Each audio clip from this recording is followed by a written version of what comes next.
If it's Monday or Wednesday night, then it must be California Haunts Radio Night. Please take this time to gather some popcorn, hamburgers, hot dogs, maybe even dinner or whatever snacks you eat, and have a sit down in front of the TV, the computer, or even your cell phone and enjoy the show.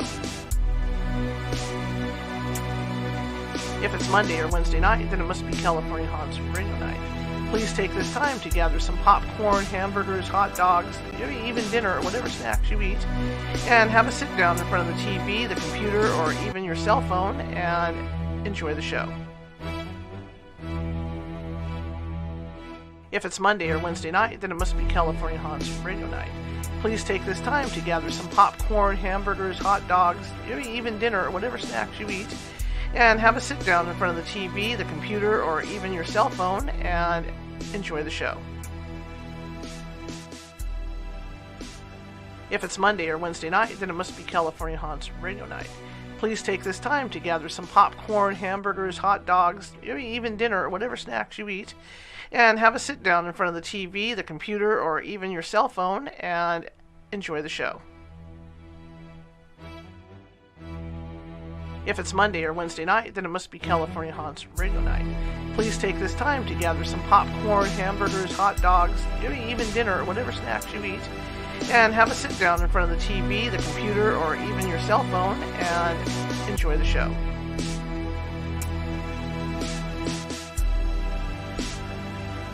If it's Monday or Wednesday night, then it must be California Haunts Radio Night.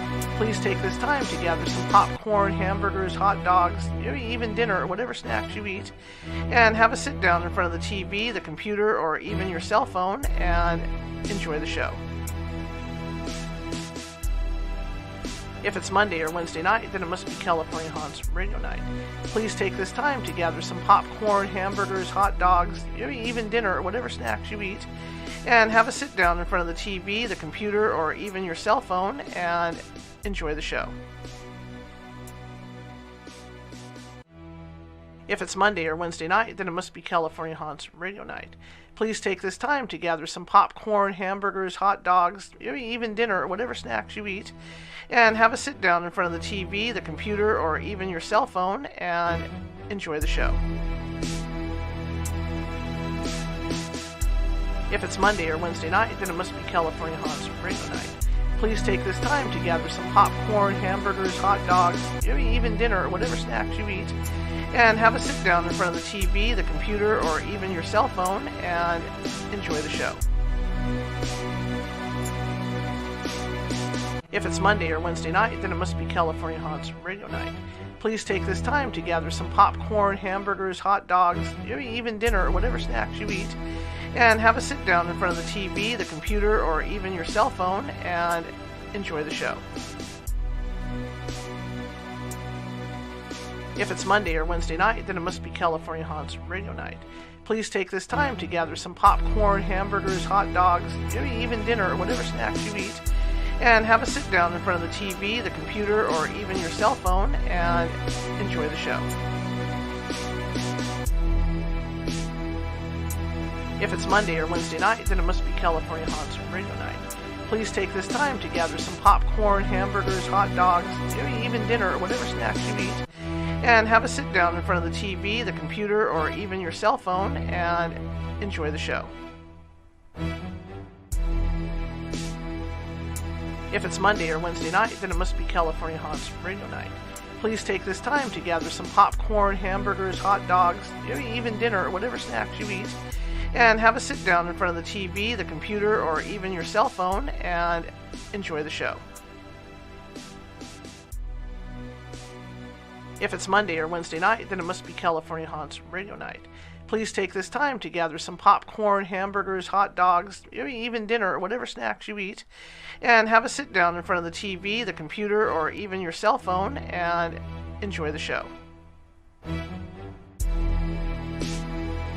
If it's Monday or Wednesday night, then it must be California Haunts Radio Night. Please take this time to gather some popcorn, hamburgers, hot dogs, maybe even dinner or whatever snacks you eat, and have a sit down in front of the TV, the computer, or even your cell phone and enjoy the show. If it's Monday or Wednesday night, then it must be California Haunts Radio Night. please take this time to gather some popcorn, hamburgers, hot dogs, maybe even dinner or whatever snacks you eat, and have a sit down in front of the TV, the computer, or even your cell phone and enjoy the show.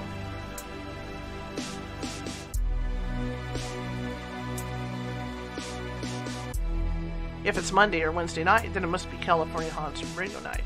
Please take this time to gather some popcorn, hamburgers, hot dogs, maybe even dinner or whatever snacks you eat, and have a sit down in front of the TV, the computer, or even your cell phone and enjoy the show.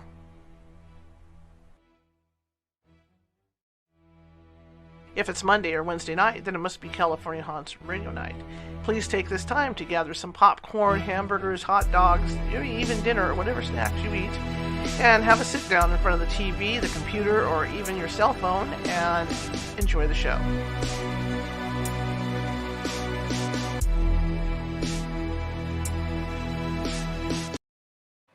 Hey, welcome to tonight's show. What a great day it is. It's beautiful 97 degrees here. But it's good to be here. At least I have the air conditioner on behind me and all that good stuff. I hope you guys are doing well, too. My name is Charlotte, and I'll be your host for the next hour or so. I am the operator of the California Haunts Paranormal Investigation Team, based out of Sacramento, California. We are at www.californiahaunts.org. We're 35 strong up and down the state of California, and we are in Nevada, Washington, Nevada, Washington, Oregon, and Hawaii. But anyway, welcome to the show. We've got a great show for you tonight.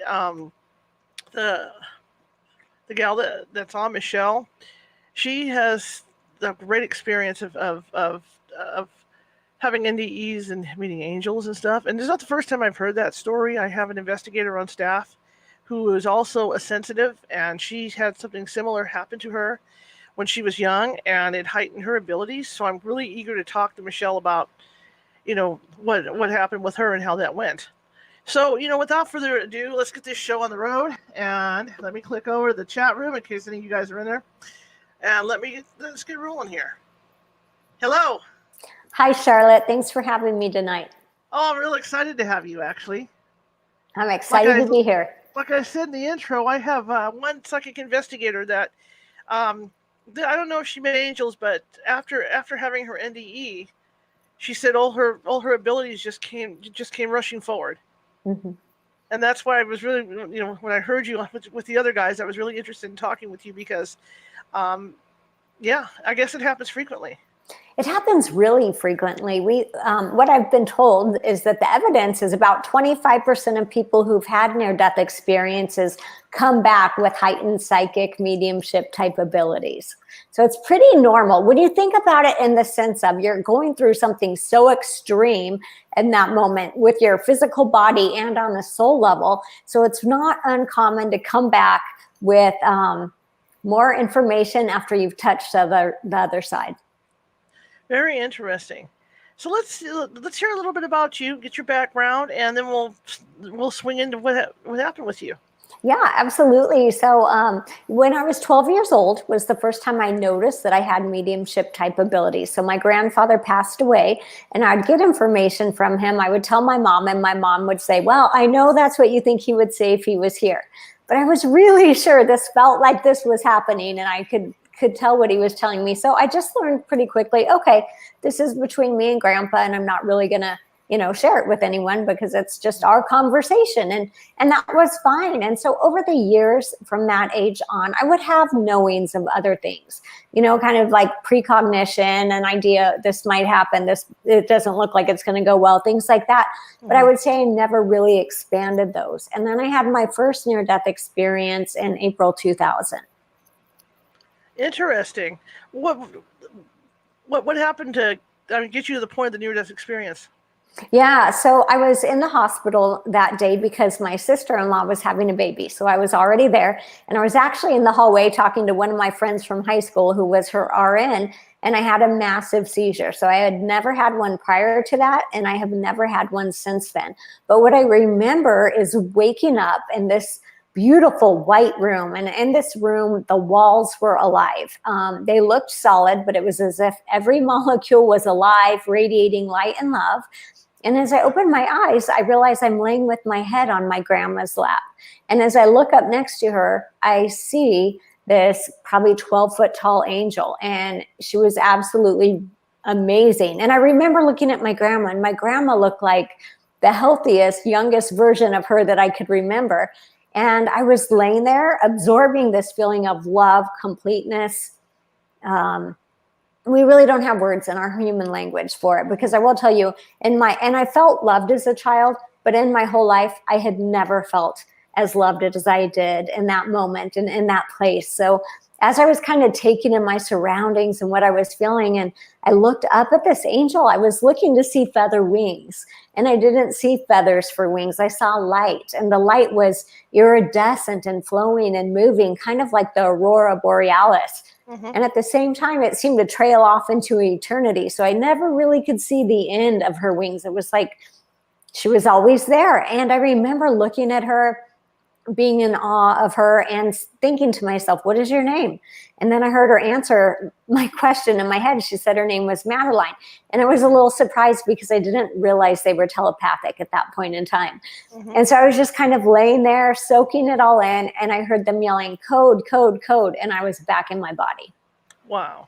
Wow. How did you realize? I mean, how did you know it was an angel?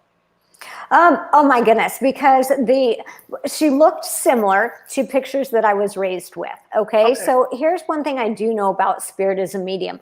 The universe will always meet you where you are. So if they had sent an ET with 5 heads and 6 arms, I wouldn't have been resonating angel, but on some other planet, they might resonate with that as an angel. Does that make sense? I would have been resonating fear. Yeah, exactly. Right. So in that way, they sent me the energy in the way that my mind would understand it, and I would feel comfortable, because what I know is the universe is about love and comfort. And so, that's how I knew it was an angel, because she was what I expected, minus the feather wings. Interesting, because I used to read Sylvia Browne's books, and that's what she always said, was that with the abilities that she had, that she was only given the stuff that she could handle. Right. And I believe that's true for all of us, no matter where we are in life. Very, very interesting. So you came to in the hospital, and what happened after that? Yeah, so I came to, and I was in the hospital overnight while they tried to figure out what caused the seizure, and there was never any conclusion on that. I really didn't feel like I had the choice to stay that time. I just felt like it was an awakening for me. And it actually took a couple weeks after that before I even told my mom about it, because it was so profound, so real, so vivid, and I felt so loved, and I just didn't know what to do with it. It was kind of one of these secrets that's so precious. You're like, how close to my heart do I want to keep this, or do I want to share it? So it took me a couple of weeks to tell my mom, and my mom was an RN, so she likes the scientific side of it. And honestly, she was a little bit like, really? A little bit unsure about that. But she believed me. She just never had an experience like that. So I think she didn't know where to go with it. Interesting. So obviously you thought about it for quite a while in between experiences. What conclusions did you come up with? I just came up with, this was literally my connection to the angel realm, and to see my grandma again, because I absolutely enjoyed seeing her, even though I don't have any recollection of us talking. And I remember my idea of this was, I needed to know, number one, how loved I truly was. It's beyond any words we have here. And it's not just how loved I was, it's how loved each one of us is. And then the other thing was, it was like this awakening about, look, you are literally connected to the angels. Here's one right here. Here's her name. Ask her for help. She's on your team. That's incredible, because I know I teach basic psychic development. And one of the exercises we have is to go out of body and meet your guardian angel, or meet your spirit animal, or, well, you know about that stuff, yeah, or the spirit book or whatever. So it's interesting to hear you say that you would actually meet, one of your angels in an out-of-body experience. Yeah, absolutely. And I believe we can all do it. I really do. Interesting. So that wasn't the first time this happened, though, right? That was the first near-death experience. The second one happens in April 2006. So that one is a lot more complicated. And that one I had my son, I have 3 kids. So my youngest was my son, and I had him about 6 weeks prior to this. I had multiple complications after I had him. So I would be in the hospital for 5 days on IV antibiotics. They'd send me home for 2. I'd run a fever again. They'd admit me. So this is how those 6 weeks went. Finally, they said, we need to do a D&C, and that's basically clear out the uterus. Maybe we left a piece of placenta. We don't know what the problem is. The night before, I had this gut feeling that I should not go through with it. And the doctor said to me, piece of cake, we do these all the time, 45-minute outpatient procedure, and did not think I should do it, but I was so tired of being sick that I said, okay, I'm going to do it. And so I went in the next day. Once again, they all reassured me, piece of cake, going to be fine. And I do remember counting backwards with the anesthesiologist and then being out. And the next memory I have, and let me just say this, I've had surgery before. And whenever I've had anesthesia, it's just gone. There's not dreaming. I don't have memories. I don't have, I don't hear people talking. It's nothing. It's just a nothing moment for me. So while I'm under anesthesia during this surgery, I look over and I see my beautiful white shepherd named Tahoe, who was about 100 pounds. She had passed away a couple years before this. Walk into the operating room, lay her head on the gurney, look at me, and we were gone.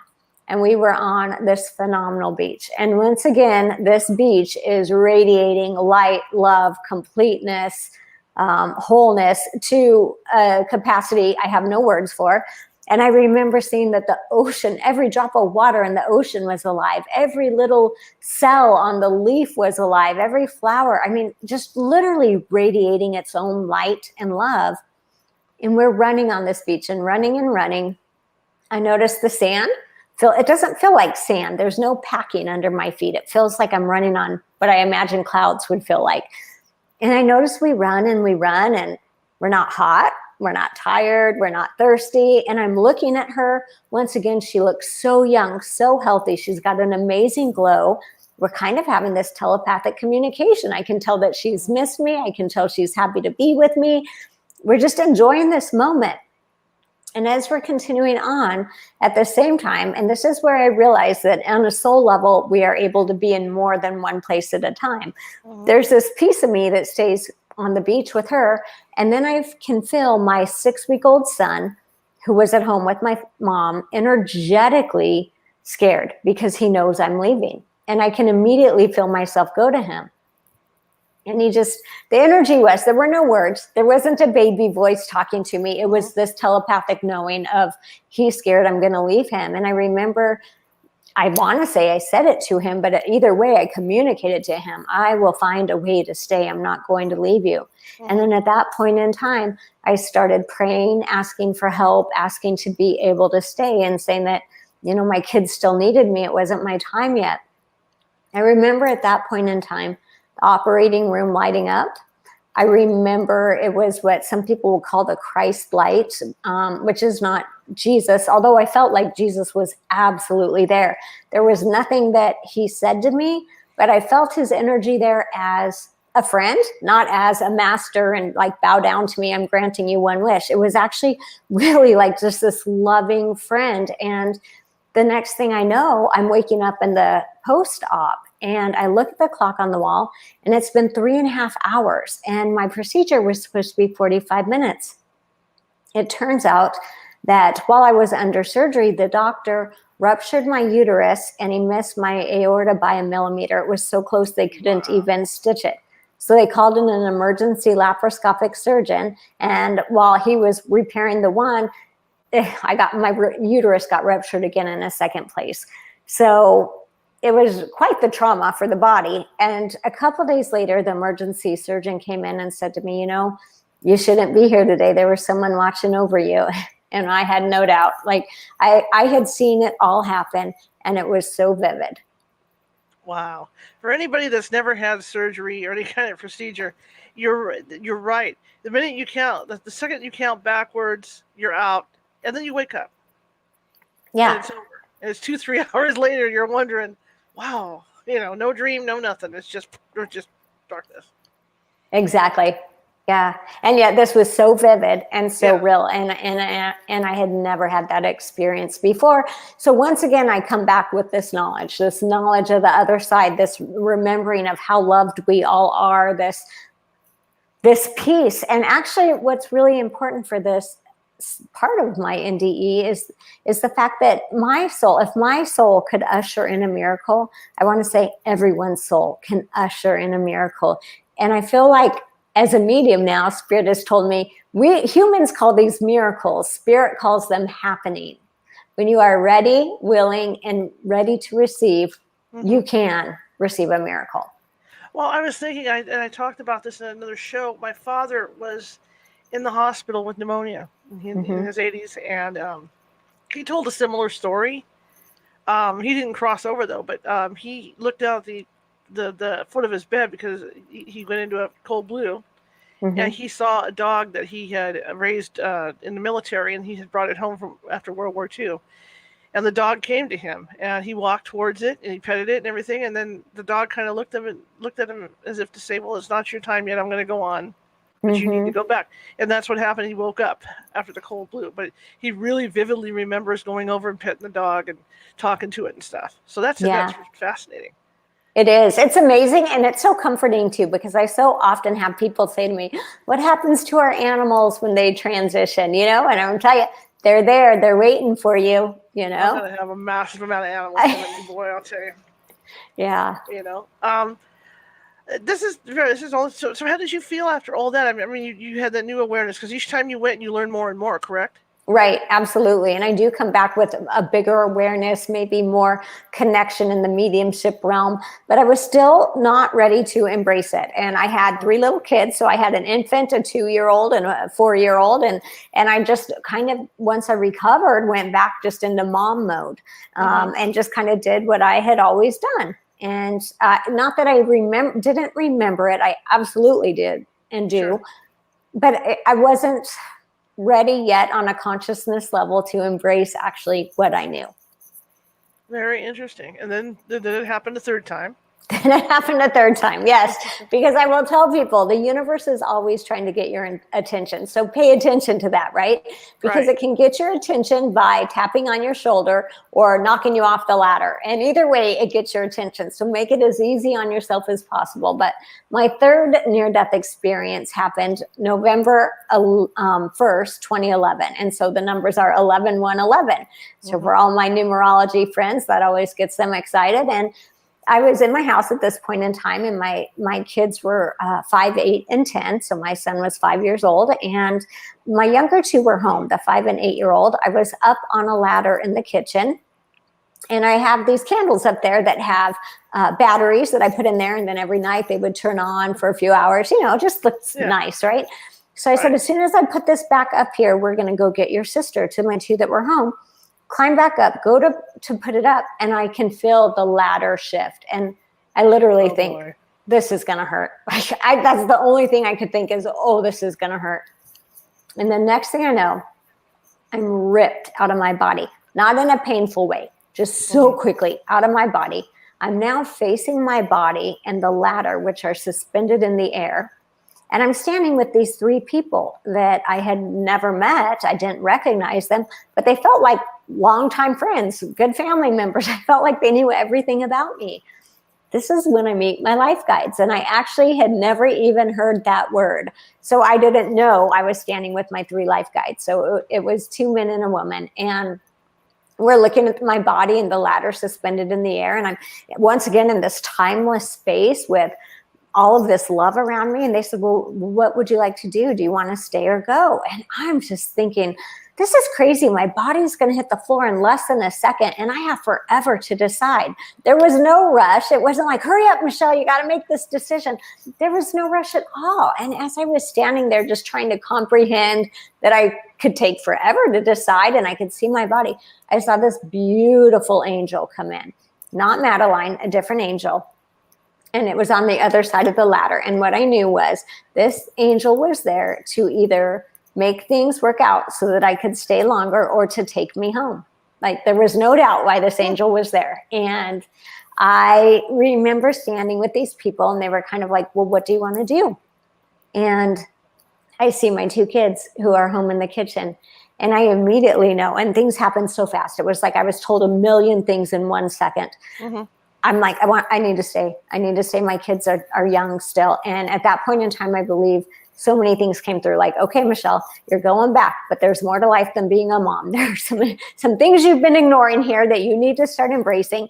We expect more of you. We expect you to help people. And this isn't a way, you're going to do it in your own way that you can do it. And you can go back, but kind of, we're done playing around. And so I went back, and what happened was, as I fell, the back of my head hit the corner of my granite island in my kitchen. So I had a 5.5-inch skull fracture, a brain bleed. I lost my taste, my smell, part of my hearing, part of my vision, my equilibrium, but I missed my brainstem by 1/2 inch, which was the part that kept me alive. Oh my. Yeah. Yes. I know. Yes, but that 1/2 inch. And I didn't, I knew it, but it took me, I was in the hospital for about 10 days. So it took me time to really realize, I had no doubt that angel moved my head 1/2 inch. That was all it was going to take. That's crazy. So you weren't doing any psychic work at all. I'm sorry, medium work or psychic work. Yeah. Most psychics don't like to be called psychics. It's, they're touchy about it. You weren't doing any spiritual work at all up until after the 3rd time, right? Right. Absolutely. I mean, I had information that I was getting, but I pretty much kept it for myself. And then the way that played out. So my son, who was 5 at the time, we believe he had tried to call 911, but his call didn't go through. So we thought, he must have been scared. He dialed 991. It didn't matter. My daughter's call went through. So that happened November 1st, 2011. So the end of January 2012, my son started getting depressed, and he would tell myself, my mother-in-law, my mom, I didn't do anything to help you. I didn't need to be there. So if he could have done it without me, we would say, but Josh, you opened the door, you let the policeman in, and we were trying to build him up, and we could not find the right words. So the end of January, my grandfather, who passed away when I was 12, came through to me in a massive visit. And you got to keep in mind, him and my son never even walked this earth at the same time, right? He comes in, he talks to me about my accident. He talks to me about my son being good with electronics. And he says to me, you need to get the 911 recording. There's something on there you should know. And then he's gone. And it had never crossed my mind that I could even get the 911 recording. But you better believe I hustled and got it after I got that message, right? So it took a couple weeks to come in. It came in, and I played it. And I hear them say, 911, what's your emergency? And in his little broken voice, I hear my son say, Sophie, what do I say? And then he lays the phone down. And for 1.5 minutes, they keep trying to get his attention. So his call had gone through, but he called right when the trauma happened. So he had forgotten. So then you hear him tell my daughter he's going to push the panic alarm. And she says, hold on, let me go try to call 911. She hangs up and her call goes through. So at the end of that day, when he came home from kindergarten, I said, Josh, your call went through. Help was coming. It was like lifting this 10,000-pound weight off this little boy. And you just saw his self-worth come back in. And so at that point in time, I was like, okay, there's something to this. My grandfather just gave me a life-changing message for my son. I can no longer ignore this. I can no longer pretend this is just me and my own little private conversation. And then after that, in the following months, I started getting really big visits for friends and other people I would know. And I was like, okay, I need to understand how to use this so that I can do it to the best of my ability. So I wanted to ask you to go back a little bit. When you talk about the 3 that you met, now that was a new description of what those people or what those things. I don't want to say things, but you know what I mean. What they those were life guides. Are. So what are they exactly? I've never heard of them either. Okay, so life guides, I believe, as a medium now, what I know is that they are, mine look like humans. I don't know if everyone's do, but most of the ones I see look like humans because that's how we would relate to them in our human form, if that makes sense, right? Just like we're not going to get the angel with 5 heads and 6 arms because we're not going to think angel, you know? So, so anyway, So they were life guides. And I didn't know this at the time. I just thought they were these nice people who I felt like I had always known. But as it turns out, I have 3 life guides. So one is my main life guide, like the leader, the captain of the ship. And then I have 2 others that help him. And so they are really there.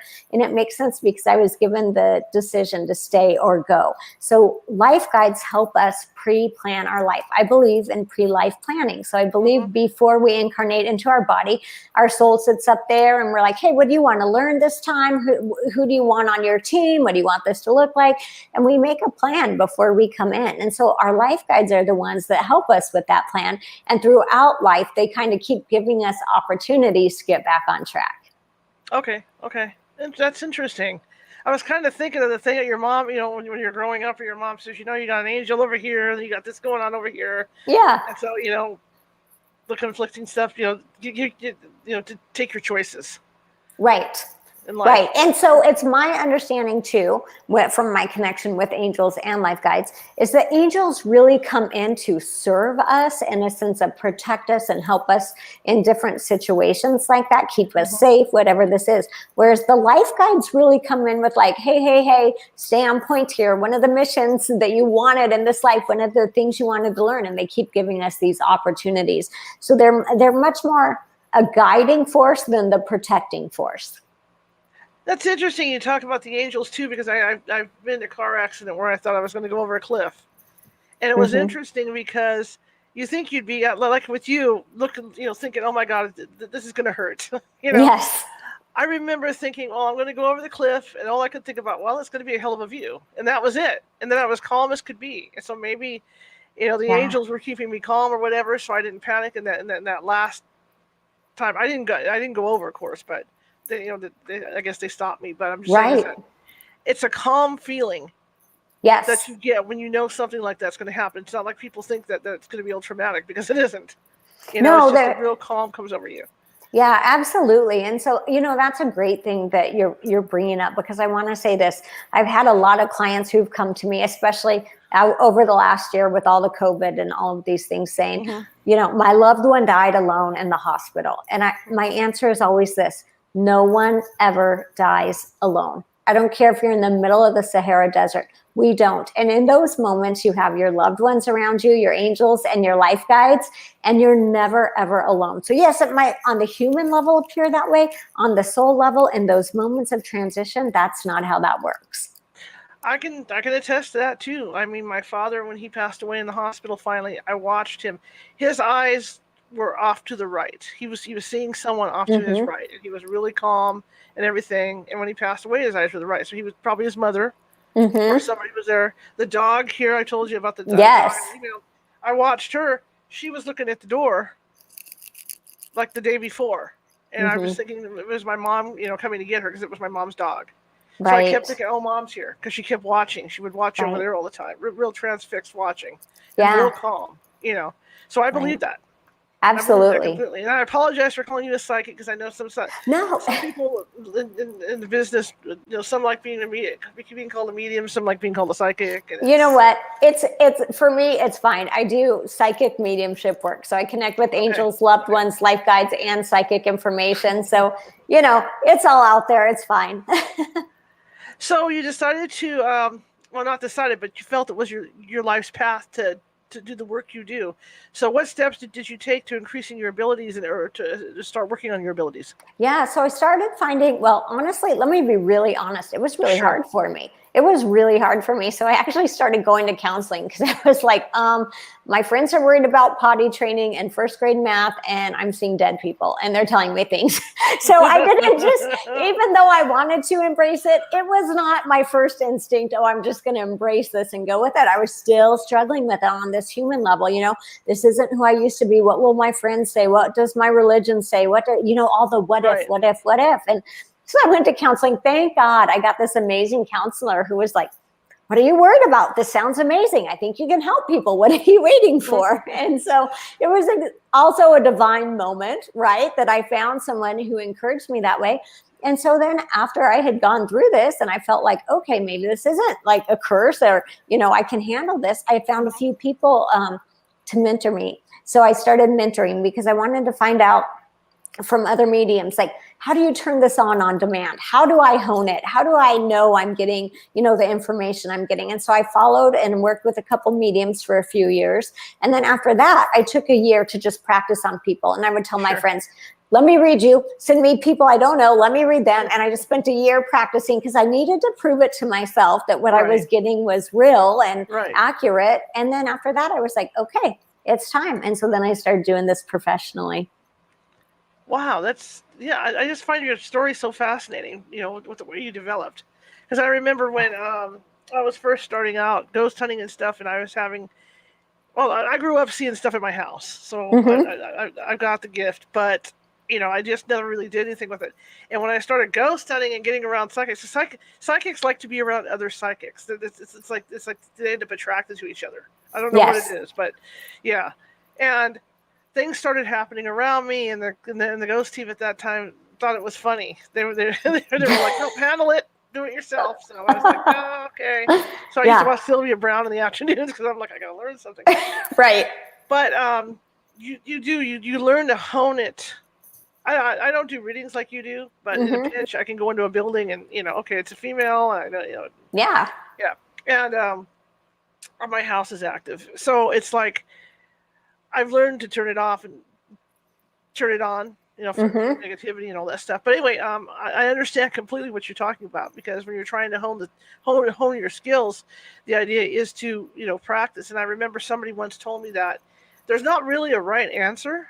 When you're doing this stuff, because the pictures are coming so quickly in your head, that maybe you've had a similar experience. The pictures are coming so fast, and that's what people don't realize is when a medium is working, this information's coming so fast at them that you have to try and sort through it and put it together and stuff. And that's why sometimes it looks like some mediums are fishing when they're not fishing, because they're just trying to sort through. Is that right? I mean, you're just trying to get through the information. That is true. Sometimes I feel like the information is just loaded on me. The other thing is, this is a great thing to talk about. Psychic and mediums, they don't all work the same way. So for me, my strongest ability is through feelings. So when I'm in reading, in my human daily life, this doesn't happen to me. But when I'm in a reading, my information comes through. Like if you look at someone you know really well and you know exactly what they're going to say. I do hear words sometimes. I do see things sometimes. I do physically feel things.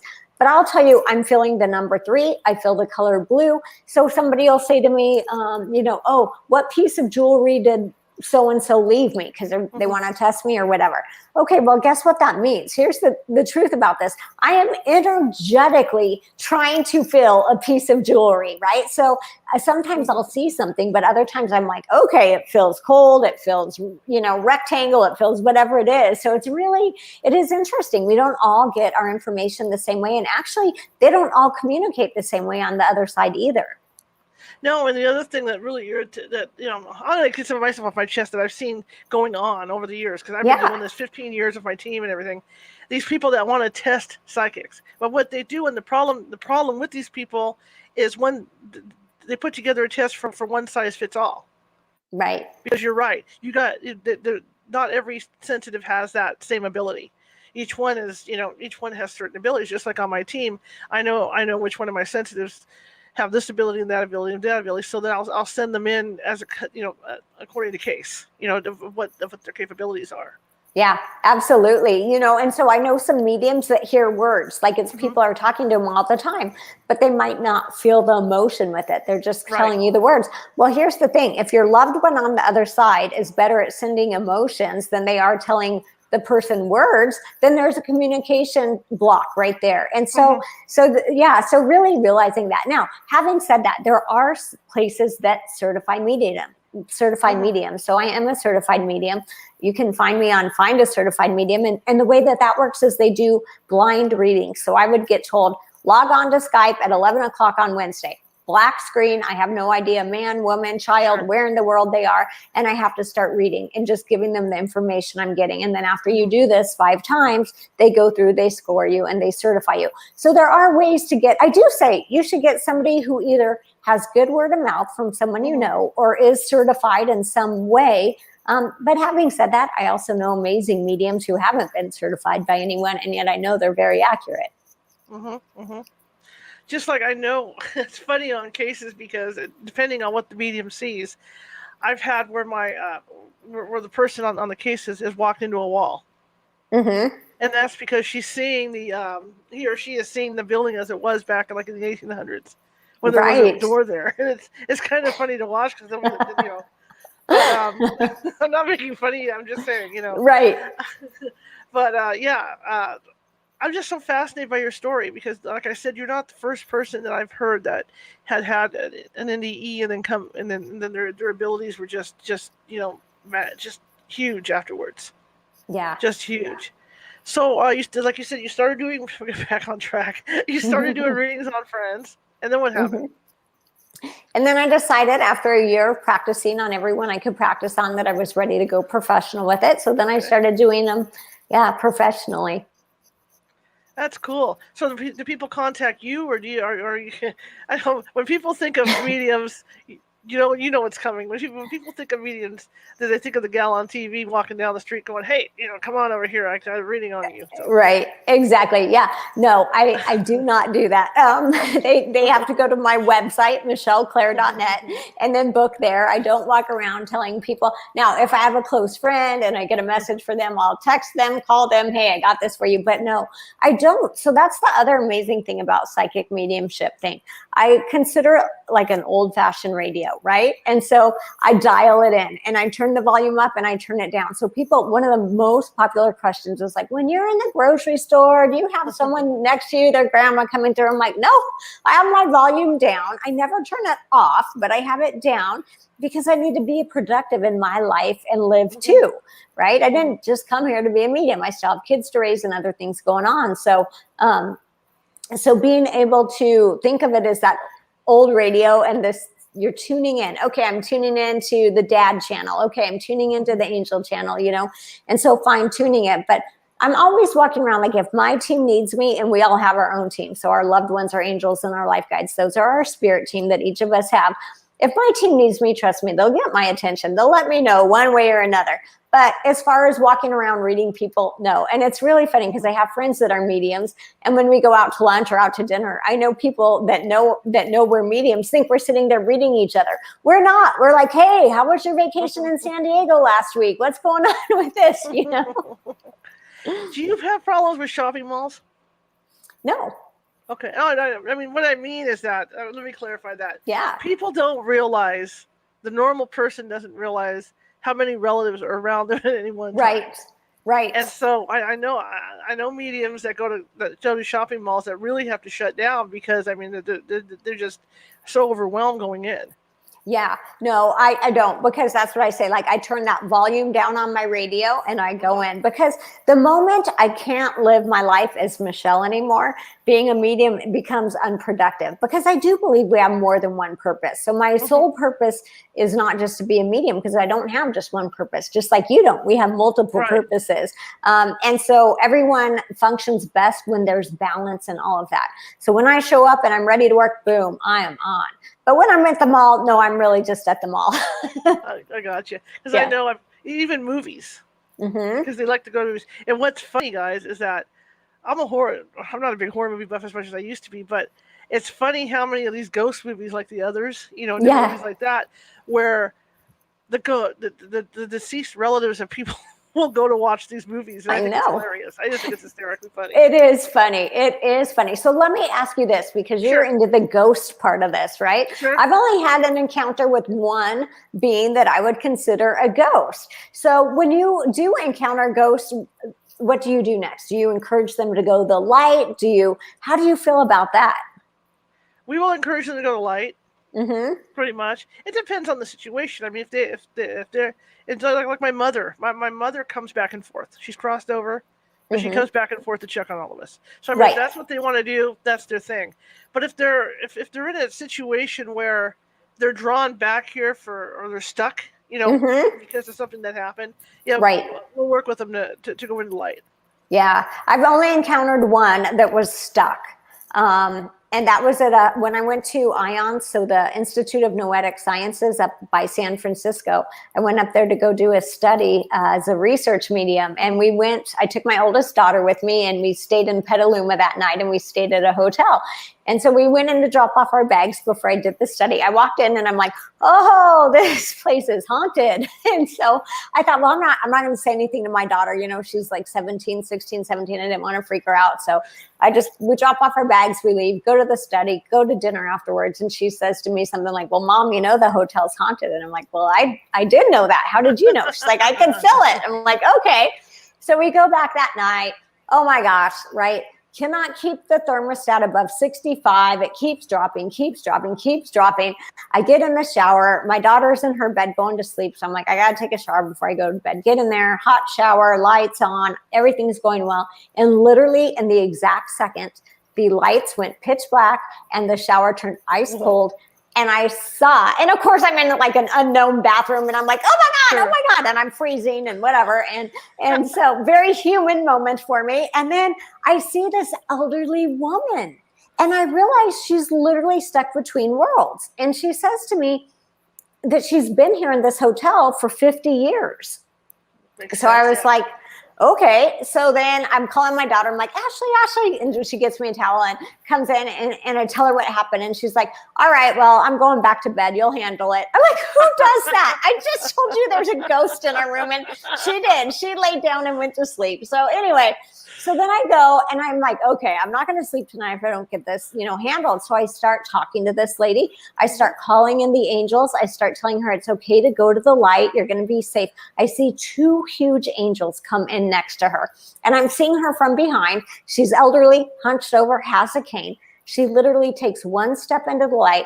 Her body becomes a wreck. She is strong, tall, young again, and she's gone. Wow. And it was amazing. That is one thing with old hotels. I have a rule. I don't use the bathrooms. I don't blame you. Because it's like if you're going to have the most active places in the hotels, that's where they're going to be. And the reason why is because most of the time they don't do the plumbing that's way down deep underground. But they'll do the plumbing that's further up. Plus it's water, which is a draw. Right. But you're getting like all that energy from like way back in the 1800s. Yeah. Because it's coming up through that plumbing. So I always have visions, and this is crazy. This is just crazy visions that I have of sitting down on the pot. We're women. It's cool. We sit on the pot. Yeah. And there's somebody in my face going, hey. Right. So yes. I try to avoid bathrooms in old hotels. Well, after that, I started Googling hotels before I booked them to see if they were haunted because I was like, I'm not doing that again. That was good. I have a question about you're turning your switch off. Somebody wants to know how you do that. Yeah, so I would say I never actually turn it off. It's like turning the volume all the way down, okay? And so really all of us have this ability, and we also have the ability to say with rules and regulations to your angels, loved ones, life guides, hey, guys, I'm happy to get information. Thank you for sharing that with me. When it's appropriate, I'll give someone the message. But look, I need to sleep at night. And if you don't give me 8 hours of sleep, I'm not doing it. And it's really that simple. So I would say put in your mind or even write it on a piece of paper better because writing brings it into this realm, into this dimension. So I would write it down. Here are my rules. Like, when I'm meditating between 8 and 9 in the morning, please give me all the information you want. When I'm, and just have that those guidelines. Yeah, because it will help. For me, my team knows they can always contact me. I'm always open to them. But as far as other people's loved ones, there are times and places that I'm open and ready. And there are other times where I've got to be Michelle. Sure. There's a gentleman in the chat room says that I got to read this, I'm blind. He says for the 3rd night in a row, he's been tapped on the shoulder at like 2:45. He's been tapped on the shoulder at 2:45 in the morning or PM? Yeah, in the morning. And he's wondering who's tapping him? Yeah, who's tapping him? I hate to put you out, but since that's okay. Does he have a grandfather figure that's already passed? Because that's the energy I want to go with. Okay. So there's your answer, buddy. There's also something about the numbers 245. So it could also relate to the 2nd month of the year, February, the number 2. Look at how those numbers play out for you because he's making me feel like there's more to it. So it could be February, April, and May. Maybe those are 5 significant months. Are your kids sensitive? Do you know? Yes, they are. Because Yeah. it runs in families, doesn't it? It does run in families, and it's really interesting because my oldest one, when she decides to turn it on and use it, she's 20 right now, so she's busy being 20, and that's good.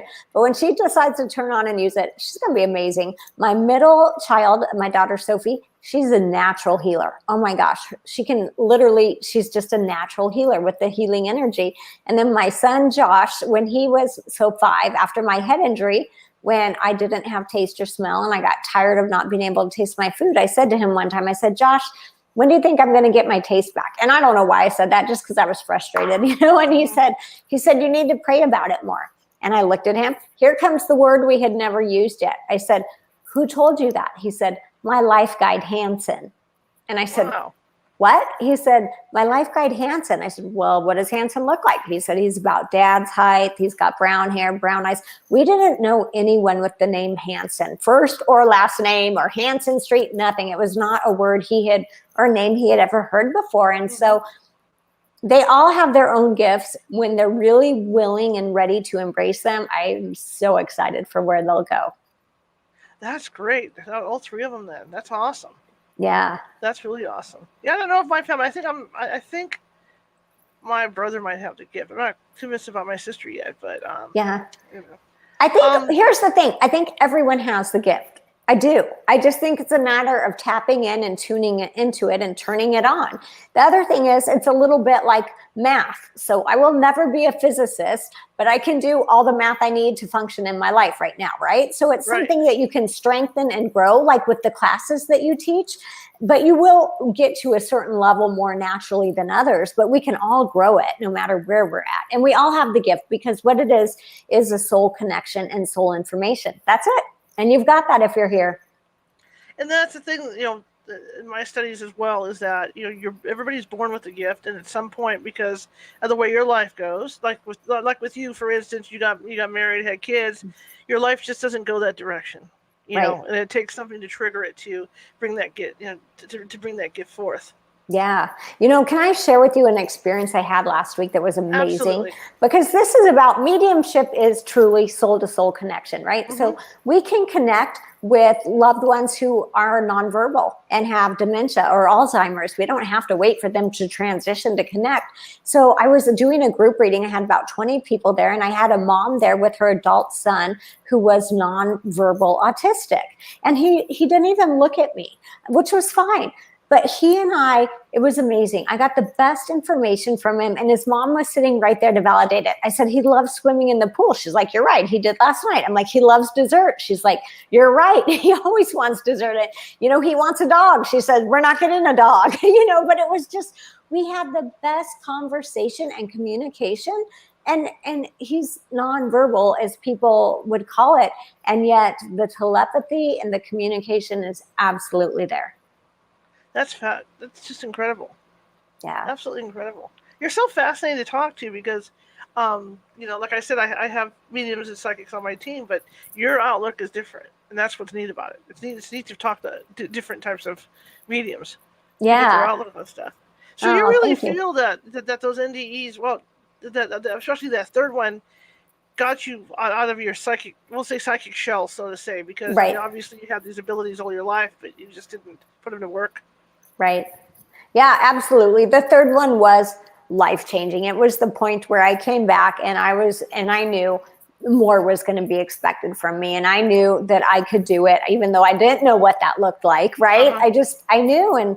And it was still scary. Like I said, where was my first stop? Counseling, not with another medium. I went to counseling, and it was hard because I was raised Catholic, which parts of that was amazing because I felt like I always had help. I could talk to St. Anthony, St. Francis, I felt like I had this whole team willing to help me. So that part of it was good. But my mom was very fearful. My mom said, well, Michelle, if there's good, there's bad. How do you know? How do you know you're connecting with the good, And so there was that part of me, the human part of me, that was worried about it. Interesting. And what about your husband? I mean, when you went to him finally and said, hey, I'm going to pursue this, what was his reaction? It was really hard for him. It was really hard for him. And I want to say, I still feel like he struggles with it. He was raised Baptist, so he has a very hard time adjusting to it and to being, here's the thing, he knew me before. We've been married 25 years in September, right? So for the last 10 years, I've truly been a different person than I was before. But you can't go through what I've gone through. You can't have 3 NDEs and be the person you were before. Right. You know, and so I think he does his best to support me. It certainly wasn't that exciting for him when I said, I need to follow this. I just wonder because, you know, the first thing people think, you know, when people talk about me in mediums is, oh my God, you can hear my thoughts. You can hear my thoughts. Right. Thank you for saying that. If that's what he thought was, oh my God, she's going to be in my head. This is going to suck for the rest of our marriage. Probably. That's probably part of it, because I will tell you, I went to dinner with my sister and some of her friends for her birthday. And at some point, one of her friends who knew what I did was like, kind of like, are you reading me right now? You know, like a little like, and I was like, what? No, I'm eating dinner. But you're right. People think because I am a medium that I'm always like in their energy, reading their thoughts or seeing who's around them. And it's just not that way. There's a little bit of that I find invasive. And I'm like, look, if you want a reading, you'll find me, you'll book one. We've got this, but I'm not going to walk around doing that. But it was so funny because when you say that, that's exactly his thing. He was kind of like a little nervous because I was at the table. And I didn't realize it's because he thought I'm sitting there reading everybody. That's funny. It's kind of like when you run into your dentist and you're out shopping. Yeah, right. And the first thing you do is you're like, yeah, I'm doing really good. Yeah, nice to talk to you. Yeah. You know? Right. I had a friend who was sensitive, and she would banish the ghosts outside the house. Mm-hmm. And she said it was funny because her husband would get really mad at her because they'd be, you know, relaxing in the bedroom. I'll just say that. And then she would always get distracted because she had these windows that were up higher. Mm-hmm. And they were, and spirit kind of was jumping up and down to peer at her through the windows. Right. And she'd be distracted. He'd get so mad. He'd be like, well, tell them just to, you know, go away. This is too creepy for me. You know? Right. There's all kinds of stories like that. Yeah. You're definitely so easy to talk to. It's fun. Yeah. Oh my gosh. Thank you. I'm completely enjoying this time. Have you ever like you say with your family, you know, thinking, well, she's going to read me. How does your the rest of your family react when you said, well, this is what I'm going to do. This is what I'm going to start doing. You know, making money at this or whatever to help people. Right. How did that? What was their reaction? Or did you find out that other people in your family were sensitive? Your immediate family. Yeah, no. Besides my kids, no one really wanted to fess up to that. But I know it came from somewhere, so we'll just go ahead and leave that out there. Right. But I will tell you, my mom really walked that line as the good Catholic woman she was, of being fearful that I could somehow tap into evil with it. So there was, and she was also a nurse, so she liked scientific stuff. So there was a little bit of, well, let me see the proof and let me see, you know, and then fear. So she had a hard time fully embracing it. My dad is amazing. Oh my God, he's so on board. He's been so supportive. And then my younger sister, she's like, okay, she's warming up to it a lot more than she was in the beginning. My older sisters have warmed up to it too. My kids are all in. So now I find, you know, people, and here's the thing, not everybody wants to understand it because it makes them comfortable. So I have to be okay knowing they don't necessarily want to know the details. They just want to be like, how was your day? Oh, good. Okay, good. That's all I want to know. Don't tell them any stories. Just good's a good answer, right? I remember because I grew up Catholic too. And I remember telling my mom I was seeing things in the house, and of course the family, you know how families are. Oh, you got a big you got this imagination going on.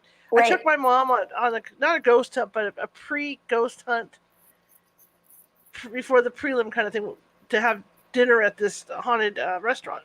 Yeah. We pull up to the parking lot, and this is before she got, because you know when people get old, they see more. Right. But this is when she was like around maybe in her early 60s. We pull up, and she goes, there's children up there. And I said, what? And she says, there's children up there. I said, but no one lives up there. So she finally admitted that she too. Yeah. She too had the gift. 60 odd years for her to admit she had the gift. But yeah. Right. She was funny, even old, because I would be cleaning her up and changing her, and she'd say, that man in the corner is mad at you. Yeah. I'd be like, well, tell him to get out of the corner. Leave this. Right. Yeah. Alone, you know? Exactly. We only want happy people here, Mom. It's just amazing how some people, even though they have the gift, they don't want to admit it. Right, because there's a lot of stigma. And let's be honest, this is why it's important to get a certified medium or a medium because there has been a lot of damage done over a long period of time with people with false information, pretending to have this gift for you. It's not what it is. They're taking your money, they're giving you whatever they're giving you. And so really for a truly good medium, it's like digging out of a hole to just get to an even playing field to be like, no, I am who I say I am, because there's been such a long history of that. Absolutely. And I mean, they're always out there. And you have to, like I said, the debunkers that the one test fits all, but they're always out there trying to find the fake mediums that are out doing this. And the sad thing is, like you said, there's just so many. What do you say to the people that, like, have you come in contact with anybody that debunked a reading that you did or anything like that? How do you handle that?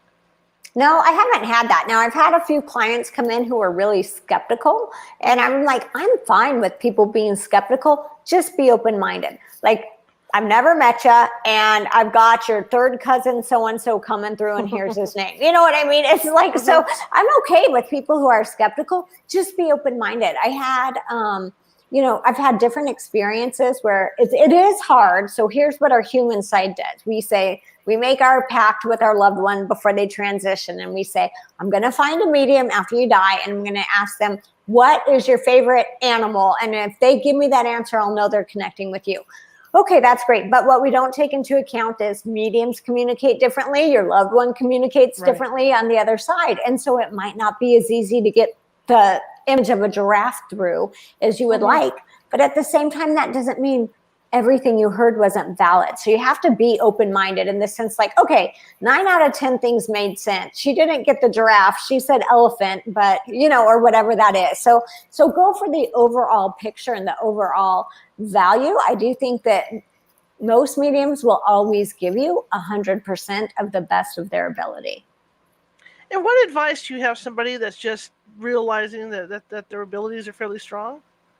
Yeah, I would say embrace it. Embrace it. Even if you never use it on a public level like I do, and you only use it for yourself, it will help you navigate your own life so much better and so much easier. So I think there are people with amazing abilities. They don't use them in a public forum.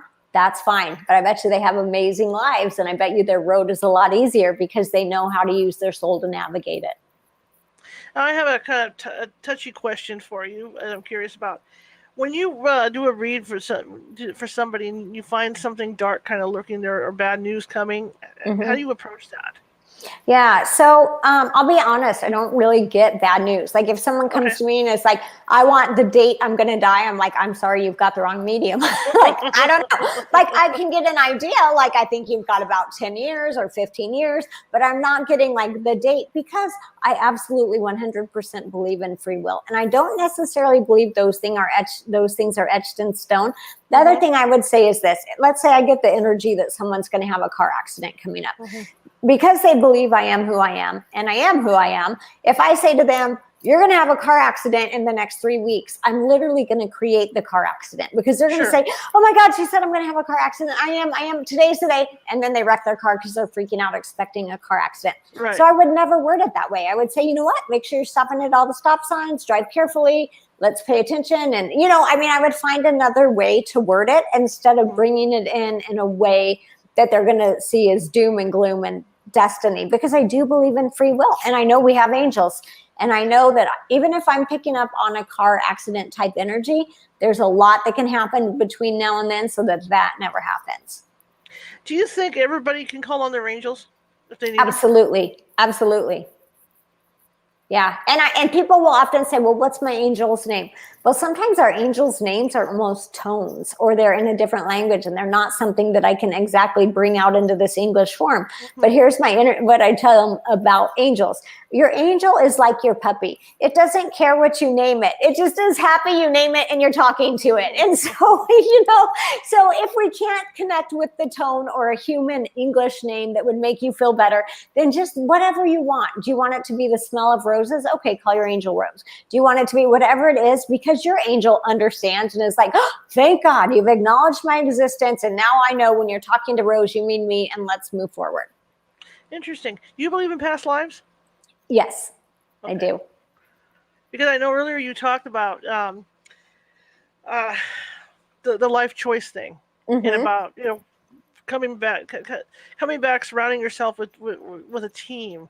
Would Yes. that would probably include people from your past life? Yeah, it could. So I do believe we also are in soul families. So I believe we Okay. have, let's say, 100 souls that we'd like to incarnate with. So whether Mm-hmm. that is like you be the dad this time, you be the cousin, you be the bad Sure. brother, whatever, whatever Bad roles brother. we're trying to, yeah, whatever the roles are we're playing this time. I do believe we have regular souls that we'd like to incarnate with. We do sometimes cross paths with souls from other soul families too, but I think in general, that is how this works. And when you think of it in the scope of eternity, right? We're sitting up here in this amazing place. And at some point, after maybe a couple hundred years, you're like, hey, all right, well, this is great. What do you want to do now? Hey, let's go learn this lesson. And in the scope of eternity, 100 years is the blink of an eye. And so our souls are saying like, yeah, I'll see you there in a second. And we go in and we play what I would like to call it's like the video game of life, right? And it feels really real when we're in it. And yet our soul knows we're just learning, and then we come back home. When I talk about reincarnation, this is how I see a soul. I see it as like a beautiful mosaic. Mm-hmm. Or if you can see the picture behind me, see all the rays of light coming out of this one thing. So Yes. out of this one center. So what this looks like then is our soul is the mosaic, or this beam of light, but each life would be a different piece on the mosaic, or a different ray of light behind me, all connected to the same soul. So people will come to me and say, oh, I want to talk to my mom, but I think she's reincarnated. Oh my gosh, we're never going to get to her. And I'll say, you know what? That piece of your mom that's your mom will always be there. If she has reincarnated, it's another piece, and we're not going to be connecting to that. Because if I connected to your grandma in the life she had 200 years ago, you'd be like, I have no idea who you're talking to, right? You wouldn't know.